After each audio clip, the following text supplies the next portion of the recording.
শ্রীমদ্ভাগবতে অষ্টম স্কন্ধের তৃতীয় গল্প, বলি ও বামন। দেবতাদের সঙ্গে যুদ্ধে বলি পরাজিত হলেন বটে, তবে ভেঙে পড়লেন না।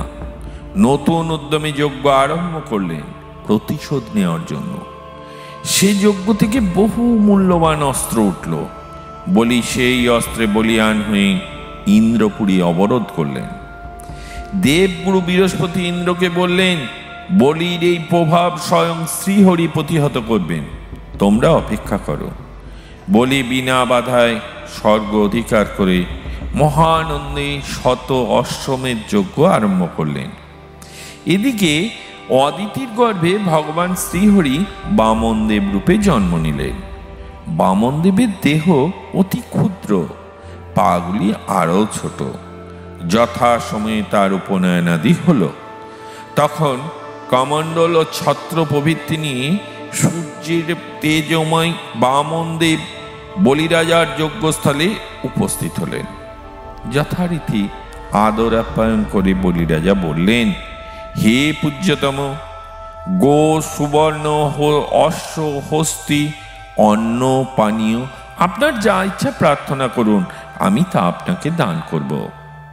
বামনদেব বললেন, এ আপনার মতো রাজার যোগ্য কথা। আপনার পূর্বপুরুষ প্রহ্লাদ ছিলেন মহান দাতা। আপনার পিতা বিরোচনও নিজের শত্রু দেবগণকে নিজের পরমায়ু দান করেছিলেন। পূর্বপুরুষদের মতো আপনিও মহাধার্মিক। আমি বিশেষ কিছু চাই না। আমার এই পায়ের পরিমিত 3 পদ ভূমি আমি প্রার্থনা করছি। বলি বললেন, হে ব্রাহ্মণ, আপনি নিতান্তই বালক, আমি ত্রিলোকের অধীশ্বর, আমার কাছে কি চাইলেন? অন্তত আপনার ভরণ পোষণের উপযোগী ভূমি প্রার্থনা করুন। বামনদেব তার উত্তরে বললেন, না রাজা, আমার অধিক ভূমিতে প্রয়োজন নেই। আমি যা প্রার্থনা করছি তাই দান করে আপনার কথা রক্ষা করুন। বলি হাসতে হাসতে ওই 3 পদ ভূমি দান করবার জন্য কমণ্ডল গ্রহণ করলেন। দৈত্যগুরু শুক্রাচার্য এতক্ষণ সব দেখছিলেন। তিনি ছুটে এসে তার শিষ্য বলিরাজকে সাবধান করে দিলেন, কি করছো রাজা? এই বামন রূপী ব্রাহ্মণ স্বয়ং বিষ্ণু তোমাকে ছলনা করতে এসেছেন। মায়া বলে তোমার রাজ্য, যশ, বিদ্যা সব অধিকার করে ইন্দ্রকে দান করবেন। বিশ্বব্যাপী এর দেহ ত্রিপাদ দিয়ে 3 ভুবন ইনি অধিকার করবেন।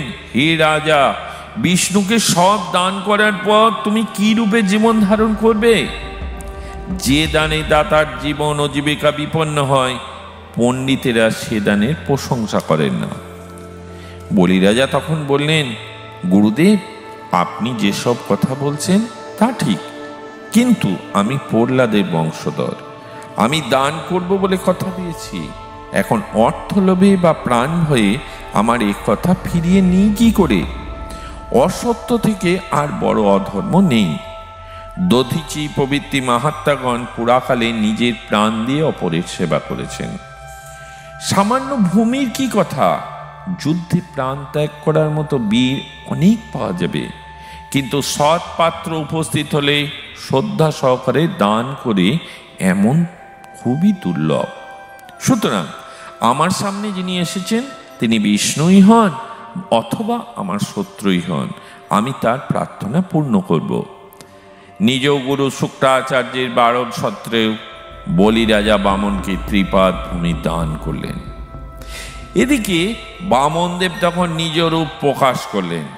সমস্ত বিশ্বব্যাপী তার দেহ, সেই দেহ এত বিস্তার লাভ করল যে বলিরাজা দেখতে পেলেন এক পদে পৃথিবীর সমস্ত ভূমি আচ্ছাদন করে দ্বিতীয় পদক্ষেপ হলো স্বর্গে।